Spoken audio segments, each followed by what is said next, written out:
Bienvenidos al séptimo video de metodologías de la investigación.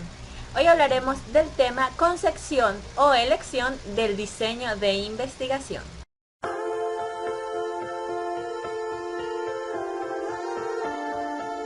Diseño de investigación. ¿Qué es un diseño de investigación? Una vez que hemos realizado todos los procedimientos anteriores en la investigación, vamos a lo que es el diseño de la investigación. ¿Qué es un diseño? Es un plan o estrategia que se desarrolla para obtener la información que se requiere en una investigación.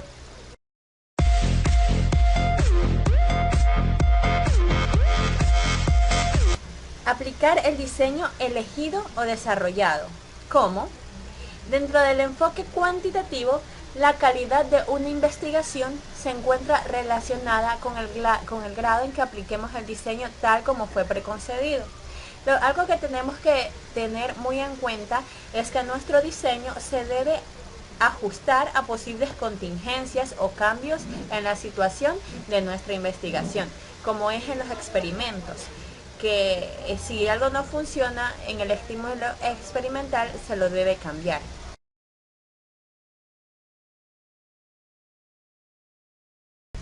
Tipos de diseños que disponemos para investigar en el proceso cuantitativo. Diseño experimental. Como su nombre mismo lo dice, se basa en experimentos, es decir, hacer algo para ver cuáles son las consecuencias. Puede ser sustancias químicas, como también puede ser cambiar de tipos de peinados para ver la reacción en las personas.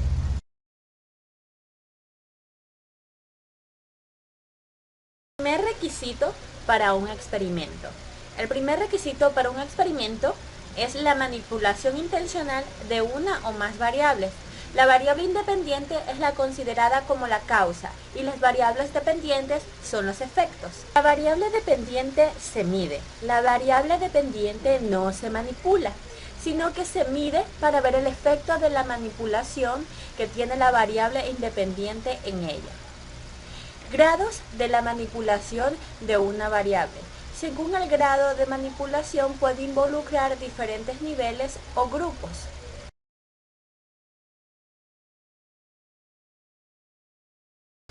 Presencia-ausencia. En este nivel o grado implica que un grupo se expone a la presencia de la variable independiente y el otro no.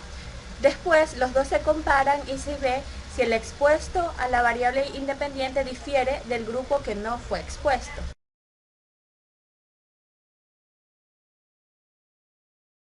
Más de 2 grados. En otras ocasiones es posible hacer variar o manipular la variable independiente en cantidades o grados. Supongamos que tenemos un grupo de niños y estos grupos de niños los ponemos a ver ciertos programas de televisión que dicen que pueden influir en la conducta de los niños. Entonces a un grupo lo ponemos a ver un programa con violencia física y verbal, al otro con violencia verbal y al otro con promoción social, sin violencia, un programa educativo. Entonces después los comparamos y podemos seguir realizando nuestra investigación.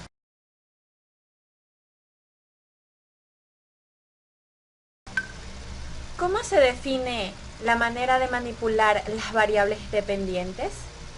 Al manipular una variable independiente es necesario especificar qué se va a entender por esa variable en el experimento, es decir, trasladar el concepto teórico a un estímulo experimental.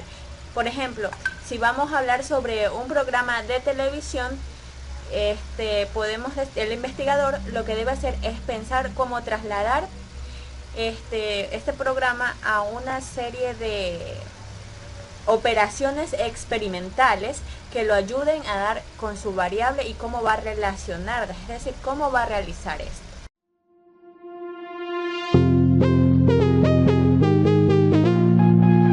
Dificultades para definir cómo se manipularán las variables independientes.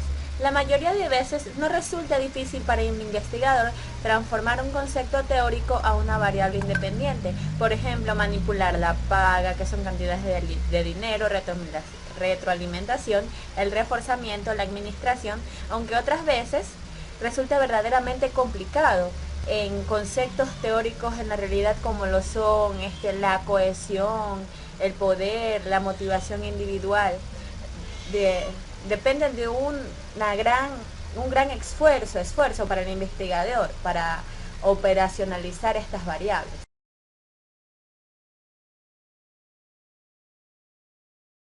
Guía para sortear dificultades. 1.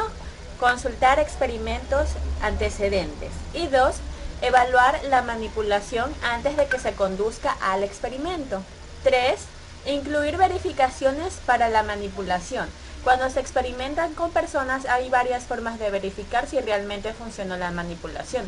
La primera consiste en entrevistar a los participantes.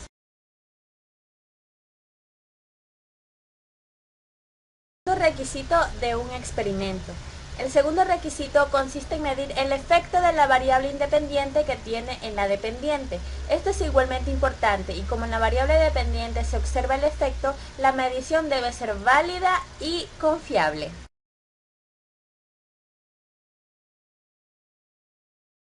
Independientes y dependientes que deben incluirse en un experimento. ¿Cuántas? No hay reglas para ello, depende de cómo se haya planteado el problema de investigación y de las limitaciones que existan.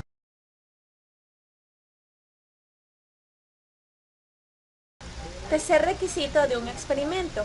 El tercer requisito de un experimento es que debe cumplirse la validez interna de la situación experimental. Ahora, ¿cuál es la validez interna? Es el grado de confianza que se tiene de que los resultados del experimento se interpreten adecuadamente y sean válidos. Esto se logra cuando hay control.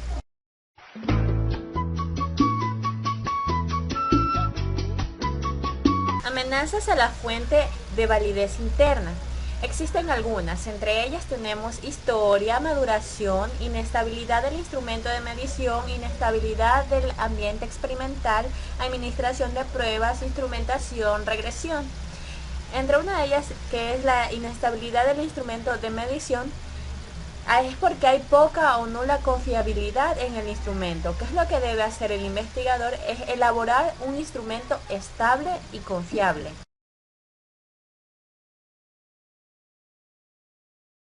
¿Cómo se logra el control y la validez interna? El control es un experimento, logra la validez interna y se alcanza mediante 1. Varios grupos de comparación, 2 como mínimo. 2. Equivalencia de los grupos en todo, excepto en la manipulación de la o las variables independientes.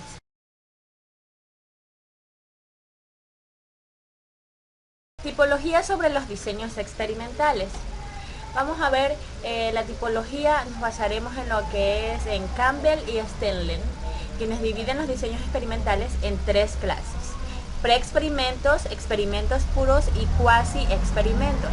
La simbología de los diseños experimentales es la siguiente. R, que es asignación al azar o aleatoria. G, es el grupo de los sujetos. X, el tratamiento, estímulo o condición experimental. Y O, que es una medición de los sujetos. La asignación al azar es el método más fácil para hacer la equivalencia.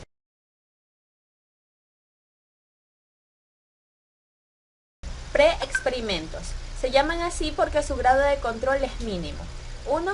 El estudio de caso con una sola medición. Y 2. El diseño de preprueba o postprueba es con un solo grupo. Experimentos puros. Son aquellos que reúnen los dos requisitos para lograr el control y la validez interna. 1. Grupos de comparación y 2. Equivalencia de grupos.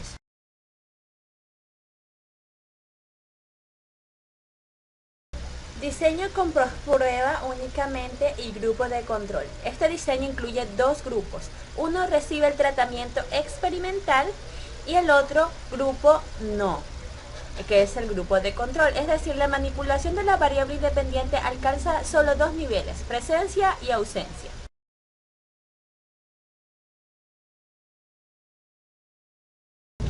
Diseño con preprueba postprueba y grupo de control. Los participantes se asignan al azar a los grupos. Después, a estos se les aplica simultáneamente la preprueba. Un grupo recibe el tratamiento experimental y el otro no, que es el grupo de control. Por último, se les administra también simultáneamente una postprueba.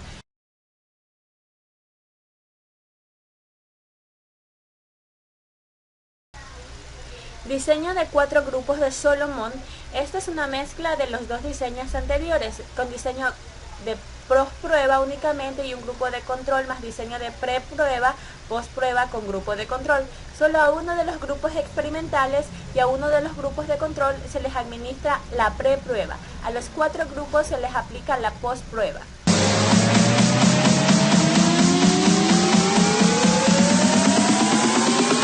Diseños experimentales de series cronológicas múltiples. Son aquellos que requieren realizarse diversas prepruebas y postpruebas con repetición del estímulo con varios tratamientos aplicados a un mismo grupo y a otras condiciones. Estos se necesitan para cuando estamos investigando la dosis de un medicamento, podría ser.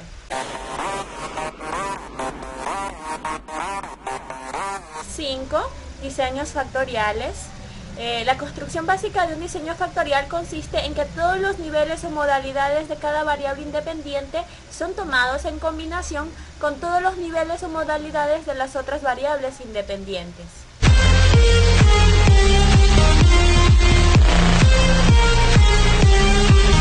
Es externa. ¿Qué es?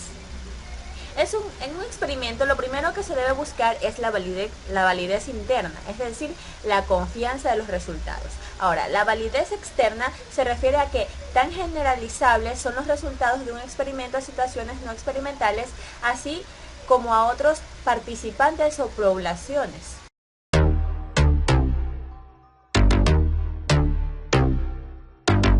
Fuentes de invalidación interna. Existen muchos factores, pero los más comunes son estos: efecto reactivo o de interacción de las pruebas.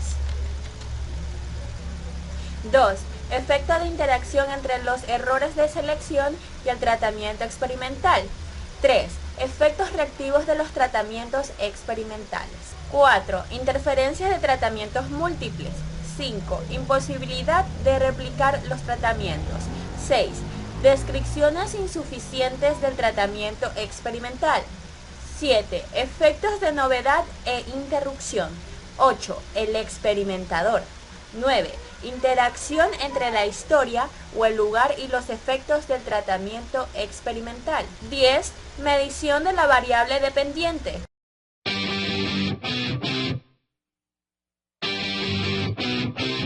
Diseños no experimentales. ¿Qué es la investigación no experimental cuantitativa?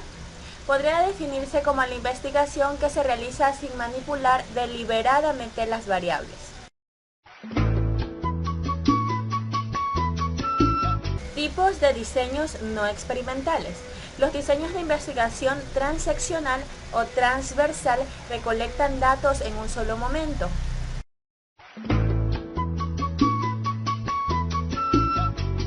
Diseños transeccionales exploratorios.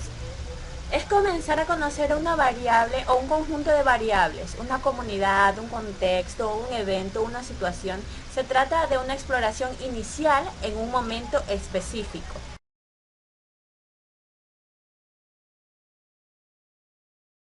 Diseños transeccionales descriptivos. Tienen como objetivo indagar las modalidades o niveles de una población.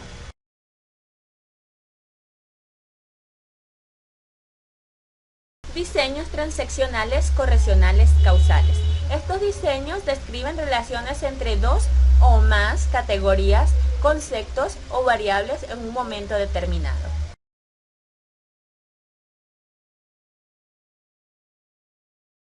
Encuestas de opinión, surveys, son consideradas por diversos autores como un diseño. Creswell, 2009 y Meadows, 2005, y estamos de acuerdo en considerarlas así.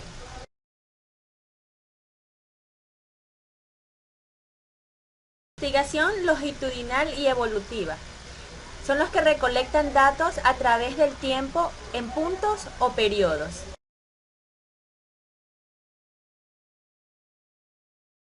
Diseños longitudinales de tendencia son aquellos que analizan cambios a través del tiempo en categorías, conceptos, variables o sus relaciones. Diseños longitudinales de evolución de grupo, cohortes. Se examinan cambios a través del tiempo en subpoblaciones o grupos específicos.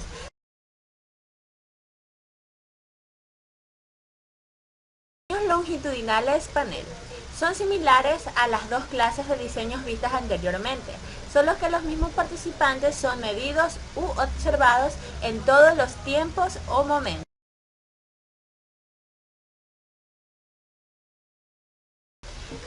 Características de la investigación no experimental en comparación con la investigación experimental.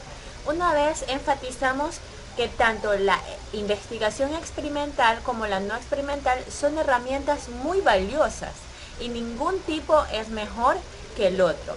El diseño a seleccionar en una investigación depende más bien del problema a resolver, del contexto que nos rodea. Desde luego, ambos tipos de investigación poseen características propias que es necesario resaltarlo.